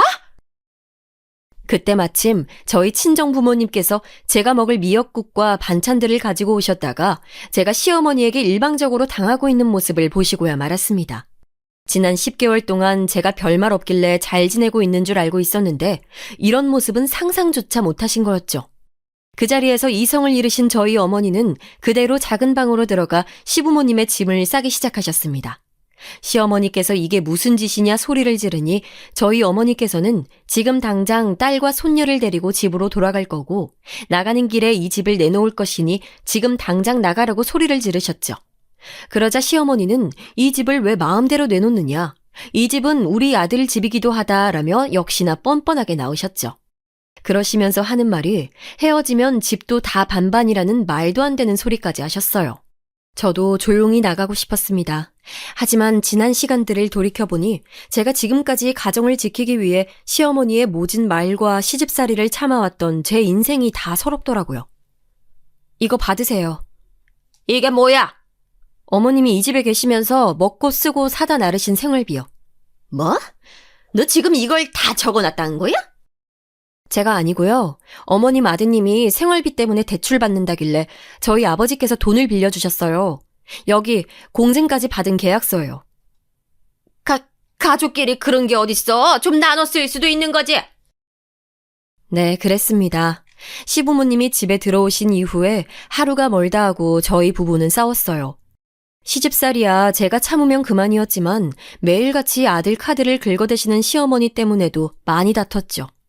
시어머니의 씀씀이를 제가 감당할 수 없다고 화를 내자 남편은 너무도 당당하게 앞으로 시부모님의 생활비는 자신이 알아서 하겠다고 했고 결국은 대출까지 받아야 하는 상황에까지 놓이게 돼 저희 아버지에게 또 손을 벌리고야 말았죠. 더 이상 아버지도 이대로 봐줄 수는 없다고 생각하셨는지 돈을 빌려주시며 공증까지 받아놓으셨더라고요. 그럼 이 계약서 좀 잘 내신 아드님에게 전해주세요. 사실 저도 이미 지칠 대로 지쳐 있었습니다. 어떻게든 아이를 지키기 위해 참으면 지내온 시간들이 허무하게 느껴졌죠.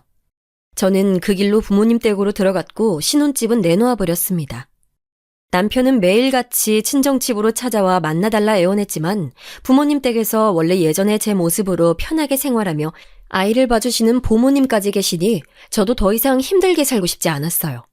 드디어 제가 멍청하게 붙들고 있던 첫사랑이라는 가면 속에서 벗어난 것이었죠. 저는 오히려 홀가분해졌고 다시 부모님의 보살핌을 받으며 행복한 싱글맘으로 살고 있습니다.